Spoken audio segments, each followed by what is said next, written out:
At para sa ating balita, bansang Russia nag-aaklas na laban kay Vladimir Putin. Pero bago natin umpisahan ang ating mga balita, mangyari po lamang na i-like ang video ito para sa patuloy na paghahatid natin ng ating mga updates mula sa loob at labas ng bansa.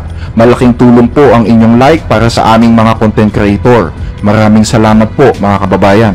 Putin, malapit na nga bang bumagsak?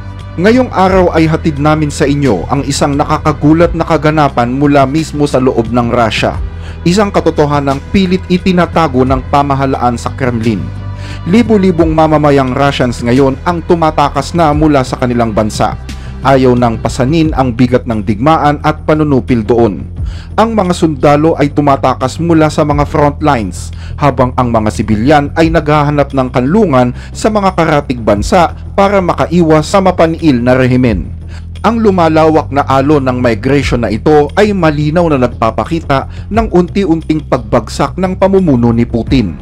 Mula Georgia hanggang Kazakhstan, mula Finland hanggang Latin America, naghahanap ng pag-asa ang mga Russians sa iba't ibang ruta ng imigrasyon. Bakit nangyayari ang mga mass exodus na ito? Paano ba naitulak ng polisiya ni Putin ang kanyang mga kababayan sa ganitong sitwasyon? At ano ang ibig sabihin ng pagtakas na ito para sa kinabukasan ng bansang Russia? Sa kabila ng pagsisikap ng Kremlin na pagtakpan ang katotohanan, nananatili ang ilang mga media outlets at independent journalists sa pagsisiwalat ng tunay na kalagayan sa loob ng bansang Russia. Ang pananakop ni Putin sa Ukraine ay nagdulot ng matinding pinsala hindi lamang sa mga lugar ng digmaan kundi maging sa puso ng mismong bansang Russia. Hindi na kayang pasanin ng mga mamamayang Ruso ang bigat ng digmaang ito. Ang tumitinding mga sanctions mula sa ibang mga bansa, lumalalang krisis sa ekonomiya at matinding panunupil sa politika ang nagtutulak sa milyong-milyong tao na maghanap ng paraan para makaalis ng bansa. Bumabagsak na ang ekonomiya. Dahil sa mga sanctions na ipinataw ng mga Western countries, maraming international companies ang umalis na sa Russia na nagresulta sa kawalan ng trabaho doon, lalo na sa mga kabataan. Unti-unting nawawala ang middle class. Tumataas ng sobra ang inflation at nagiging hindi na kayang bilhin ang mga pangunahing pangangailangan. Libo-libong maliliit at katamtamang laki ng negosyo ang nagsasara na ngayon. Malaki na rin ang ibinaba ng halaga ng national currency at nahihirapan ang bansa na makapag-angkat ng mahahalagang produkto at serbisyo. Kahit ang mga dati tapat at nakinabang na mayayamang elite sa ilalim ng pamumuno ni Putin ay nagsisimula ng ilipat ang kanilang mga ari-arian sa ibang bansa, dala ng pangambang dulot ng lumalalang destabilisasyon. Pero hindi lamang ito krisis sa ekonomiya, krisis din ito sa kalayaan. Delikado na ang magsalita ng saloobin sa makabagong Russia ngayon. Wala nang puwang ang mga opinyon na hindi pabor sa nagaganap na digmaan. Ang mga kritiko ay agad na inaaresto. Ang mga mamamahayag ay pinipilit na tumakas o manahimik.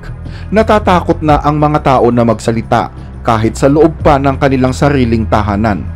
Ang social media ay mahigpit na sinusuri at sinesensor. Ang mga independent news outlet ay ipinasasara na. Mahigpit na batas ng sensura ang pumipigil sa anumang salaysay na sumasalungat sa opisyal na pahayag ng gobyerno. Maging ang mga pribadong pag-uusap na laban sa digmaan ay isinusumbong ng mga impormante sa mga otoridad. At ito ang dahilan kung bakit milyon-milyong Russians ang tumatakas dahil wala na silang nakikitang kinabukasan sa ilalim ng pamumuno ni Putin. Mula pa sa simula, sinubukang ipresenta ni Putin ang pananakop bilang isang espesyal na operasyong militar. Pero malinaw na ngayon sa sambayan ng Russians ang katotohanan na isa itong ganap na digmaan at unti-unti silang natatalo. Lalo na ang mga kabataang lalaki na labis ngayon ang takot sa nagaganap na sitwasyon. Mula kasi nang magsimula ang digmaan, ginagawa na nila ang lahat ng paraan para makatakas sa sapilitang pagpapasundalo. Noong nakaraang taon, sinasabing daan-daang libo ang nagmamadaling tumakas papunta sa mga borders ng Georgia at Kazakhstan para makaligtas sa draft. ang ilan ay napipilitang magbayad ng suhol para lang makaalis ng bansa. Wala nang nais na mapunta sa frontline dahil sa nakakatakot na sitwasyon doon. Patuloy na nagdudulot ng matinding pinsala ang hukbong Ukrainian sa mga puwersang Ruso. Ang mga tumatakas na sundalo, mga bilanggo ng digmaan at mga veteranong nagbabalik ay nagkwekwento ng kanilang nakapanlulumong karanasan sa battlefield. Gutom ang mga sundalo, sirang-sira ang mga supply lines at halos imposibleng makahanap daw ng pagkain. Nauubusan na rin daw ng bala laban sa mga modernong armas na ibinibigay ng mga western countries sa Ukraine.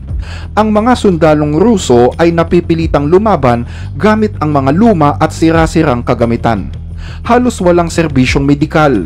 Puno na ang mga field hospital at maraming sundalo ang namamatay sa sugat nang walang natatanggap na tulong. Dahil dito, lubos nang bumagsak ang moral ng mga tropa. Ang ilan ay tumatangging lumaban habang ang iba naman ay kusa ng sumusuko. Sa mga nakaraang buwan, napupuno na ang mga border crossings sa Georgia at Kazakhstan. Nag-impake ang mga Russians ng kaunti nilang pag-aari at naglalakbay papunta sa mga border checkpoint. Ang ilan ay sinusubukang tumawid ng naglalakad lamang. Mula nang magsimula ang digmaan, milyon-milyong Russian refugees na ang tinanggap ng mga bansang tulad ng Georgia, Kazakhstan, Finland at Serbia. Pero ngayon, kahit ang mga bansang ito ay nagiging mas maingat na rin sa pagtanggap ng mga bagong imigrante mula sa Russia. Meron kasing mga lalaking Russians na nagpapanggap na turista para lamang makaiwas sa pagkakakilanlan bilang mga nagtatago sa draft. Ang iba naman ay nagbabayad ng libu-libong dolyar sa mga smugglers para lang makatakas sa border.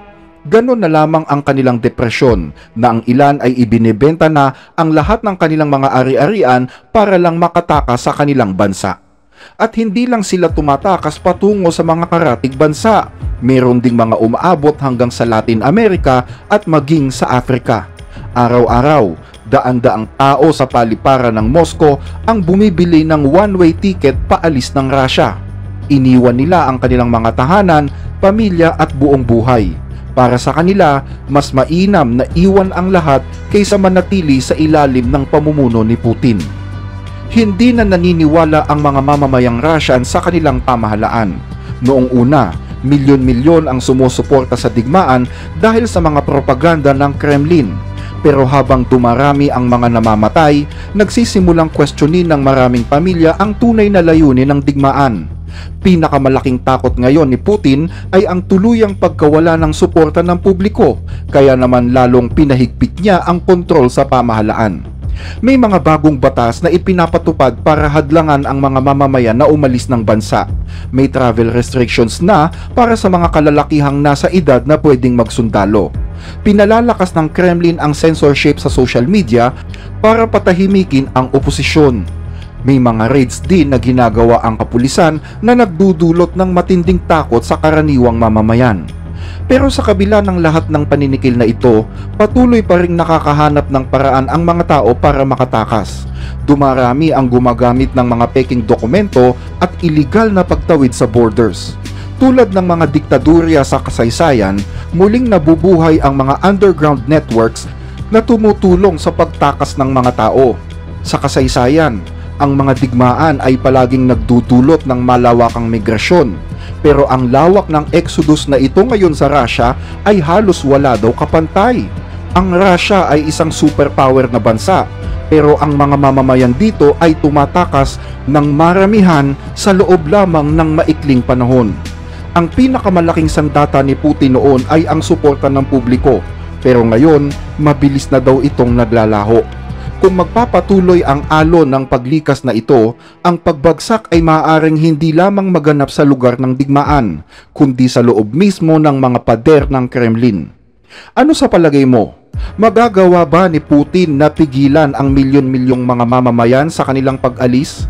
Maaari ba itong maging simula ng isang mas malaking pag-aaklas?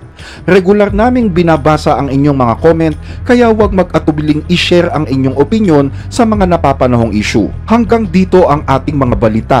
Muli ay maraming salamat po sa inyong pakikinig.